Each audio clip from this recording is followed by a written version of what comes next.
British broadcasting corporation పైన enforcement directorate వాళ్ళు case నమోదు చేసి ఇన్వెస్టిగేట్ చేస్తున్నారు.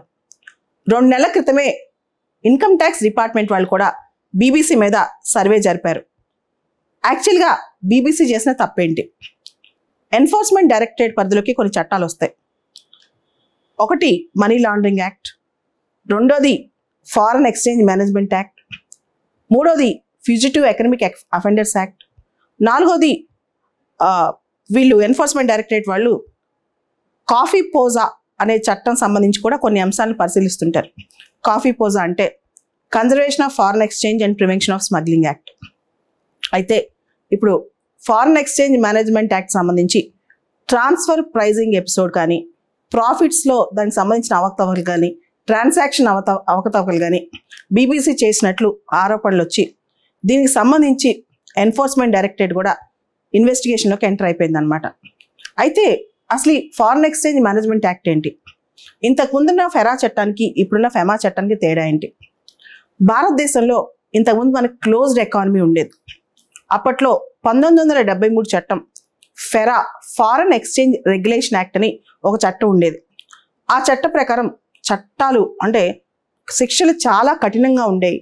పీనల్ ప్రొవిజన్స్ చాలా విపరీతంగా ఉండేవి. చిన్న చిన్న నేరాలకు కూడా పెద్ద పెద్ద జైలు శిక్షలు ఉండేవి అనమాట. దాంతోపాటు జనరల్గా లాలో ఒక సిద్ధాంతం ఉంటుంది, presumption of innocence till the guilt is proved. కానీ ఇక్కడ అలా కాదు. గిల్ట్ అంటే తనపైన ఆరోపించబడ్డ నేరం సరైనది కాదని అక్యూజ్డ్ ప్రూవ్ చేసుకోవాలి.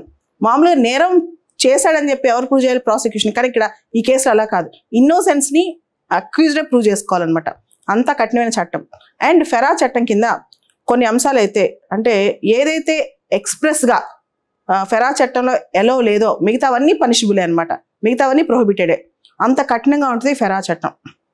సో దానివల్ల 1991 తర్వాత భారతదేశంలో మనకు తెలుసు మనం ప్రో లిబరలైజేషన్ ఎరా స్టార్ట్ అయిపోయింది.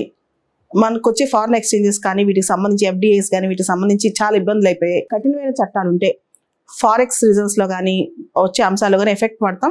ఎఫ్డిఐస్లో కూడా ఇబ్బంది అవుతుంది. దాని తర్వాత బిజినెస్ ఇన్వెస్ట్మెంట్స్, ఫారెన్ నుంచి వచ్చే ఇన్వెస్ట్మెంట్స్ కూడా ఇబ్బంది అవుతుంది అనమాట.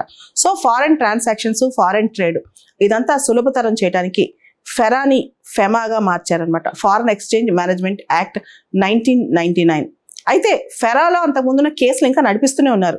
కానీ కొత్త చట్టం వచ్చిన తర్వాత కొత్త అంశాలన్నీ వచ్చాయన్నమాట. So foreign exchange regulation act end అయిపోయినా దానికి సంబంధించి ఏదైతే పాత కేసులు ఉన్నాయో అవి కూడా ఎన్ఫోర్స్మెంట్ డైరెక్టరేట్ చూస్తుంది. అండ్ ఫెమా వచ్చిన తర్వాత ఫెమాకి సంబంధించిన అంశాలన్నీ కూడా ఎన్ఫోర్స్మెంట్ డైరెక్టరేట్ చూస్తూ ఉంటుంది అనమాట. అయితే ఫెరాకి ఫెమాకి తేడా ఏంటి అనేది ఒక క్వశ్చన్. ఫెరాలో ఫారెన్ ఎక్స్చేంజ్ రెగ్యులేషన్ యాక్ట్లో ఆ యాక్ట్ వయోలేషన్స్ అనేవి చాలా వరకు క్రిమినల్ ప్రొవిజన్స్ ఉండేవి, చాలా వరకు క్రిమినల్ పనిష్మెంట్స్, అంటే అవన్నీ క్రైమ్స్ అనమాట. ఇప్పుడు ఫారెన్ ఎక్స్చేంజ్ మేనేజ్మెంట్ యాక్ట్లో ఇవి సివిల్ అఫెన్సెస్ ఎక్కువ ఉన్నాయి. ఫైన్, సివిల్ లాస్ ఇవన్నీ ఎక్కువ ఉన్నా సరే ఇదంతా సివిల్ కేసులే. ఇంతకుముందు ఇవి క్రిమినల్ కేసులు అనమాట. క్రిమినల్ కేసులు అంటే చాలా భయభ్రాంతులతో గురి అయ్యే కేసులు. రెండోది FERA foreign exchange regulation act కింద దాని యొక్క చట్టం చాలా ఎక్స్ట్రీమ్గా, దాని యొక్క టీనర్ అండ్ టోన్ అంటే దాని యొక్క ప్రొవిజన్స్ చాలా చాలా భయంకరంగా ఉండేవి. కానీ ఫెమాలో కాస్త లిబరల్ ప్రొవిజన్స్, ఎందుకంటే ఫారెన్ ఎక్స్చేంజ్ సంబంధించి లీనియంట్ ప్రొవిజన్స్ చాలా వచ్చాయన్నమాట. So foreign exchange planning, foreign exchange and regulation సంబంధించిన అంశాలు వీటికి సంబంధించి ఫెమాలో చాలా సులభతరం అయిపోయినాయి అనమాట. తర్వాత ఫెమాలో కొన్ని ప్రొవిజన్స్ చూసుకుంటే ఫెమా అనేది ఫెరాని రీప్లేస్ చేస్తూ 1999లో వచ్చిన చట్టం. తర్వాత ఫెమాకు సంబంధించి ఫారెన్ ఎక్స్చేంజ్ని ఒక ఎసెట్ లాగా చూసే చట్టం ఫారెన్ ఎక్స్చేంజ్ మేనేజ్మెంట్ యాక్ట్ అనేది. మరి ఫారెన్ ఎక్స్చేంజ్ని ఒక ఆస్తి అండ్ బిజినెస్ని ఫెసిలిటేట్ చేయడానికి వచ్చిన చట్టం అనమాట. దాంతోపాటు ఫారెన్ ఎక్స్చేంజ్ మేనేజ్మెంట్ యాక్ట్లో ఫారెన్ ఎక్స్చేంజ్ రిజర్వ్స్ కానీ, ఓవర్సీస్ ట్రేడ్ కానీ, ఓవర్సీస్ పేమెంట్స్ కానీ వీటన్నిటినీ పూర్తి స్థాయిలో సులభతరం చేసి ఎంకరేజ్ చేయడానికి వచ్చిన చట్టం. So foreign exchange management act ప్రధానమైన గోల్ ఏంటంటే ఫారెన్ ఎక్స్చేంజ్ని ప్రమోట్ చేయటం, మేనేజ్ చేయటం. తర్వాత ఇంతకుముందు ఫెరా కింద ఏ ఫారెన్ ట్రాన్సాక్షన్, చాలా చిన్న చిన్న ఫారెన్ ట్రాన్సాక్షన్స్ కూడా ఆర్బీఐ పరిధిలోకి ఆర్బీఐ ఒక పర్మిషన్స్ తీసుకోవాలి. కానీ ఫెమా కింద అవి పర్మిషన్స్ అన్ని చాలా సులభతరం అయిపోయి కొన్ని ట్రాన్సాక్షన్స్కి డైరెక్ట్గా చేసుకున్న తర్వాత కూడా మనం ఇన్ఫార్మ్ చేయొచ్చు పెద్ద పెద్ద వాటికి సంబంధించి కూడా. తర్వాత ఫెరా వయోలేషన్స్ అనేవి చాలా తీవ్రంగా పరిగణించేవాళ్ళు. కానీ ఫెమాలో వయలేషన్స్ అనేవి కొన్ని విషయాల్లో కొన్నిట్లో మాత్రం లీనియంట్గా వెళ్తున్నారనమాట. సో ఇది ఫెరాకి ఫెమాకి తేడా. ఫెరా ఉన్న టైంలో భారతదేశంలో సిటిజన్షిప్స్ ఉన్న వాళ్ళు మాత్రమే, భారతదేశంలో పౌరసత్వం ఉన్న వాళ్ళు మాత్రమే భారతదేశంలో ఆస్తులు కొనుక్కోగలరు.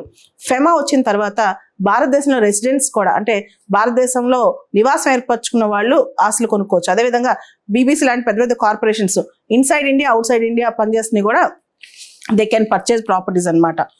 ఇప్పుడు బీబీసీ ఏంటంటే చాలా FEMA rules, foreign exchange management rules violate చేసిందని చెప్పి, దానికి సంబంధించిన రెగ్యులేషన్స్ ఫాలో కావట్లేదని చెప్పి, ట్రాన్స్ఫర్ ప్రైజింగ్ విషయంలో అవకతవకలు చేసిందని చెప్పి, తర్వాత కొన్ని ట్రాన్సాక్షన్ సరిగ్గా చూపించలేదని చెప్పి, దానివల్ల యాక్టివిటీస్ అంటే foreign exchange management act violation పాల్పడిందని చెప్పి, అదేవిధంగా ఇన్కమ్ ట్యాక్స్ సంబంధించిన లెక్కలు సరిగ్గా చూపించలేదని చెప్పి దానిపైన ఎలిగేషన్స్ ఉన్నాయి. స్థూలంగా చెప్పాలంటే భారతదేశంలో ఇంతకుముందు ఫారెన్ ఎక్స్చేంజ్ మీద, ఫారెన్ ట్రేడ్ మీద చాలా రిస్ట్రిక్షన్స్ ఉండేవి 1991 ముందు.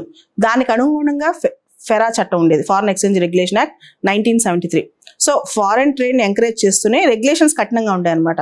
కానీ ఎప్పుడైతే మనం లిబరలైజేషన్ వైపు వెళ్ళామో, ప్రో లిబరలైజేషన్ ఎరాలో ఫెరా అనే చట్టం అనేది నిరుపయోగంగా మారిపోయింది, కఠినంగా మారిపోయింది.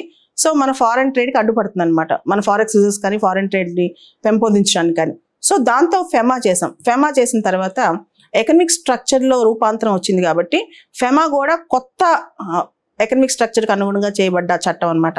ఈ ఫెమా చట్టం ప్రకారం ఫారెన్ ట్రేడ్ కానీ ఫారెన్ ఎక్స్చేంజ్ కానీ వీటికి సంబంధించిన సరళీకృత మార్గాలని అమలు చేస్తూ అట్ ద సేమ్ టైం ఎప్పుడైనా ఫారెన్ ట్రేడ్లో ఇల్లీగాలిటీ చోటు చేసుకోకుండా ఈ ఫెమా చట్టం రెగ్యులేట్ చేస్తూ ఉంటుంది.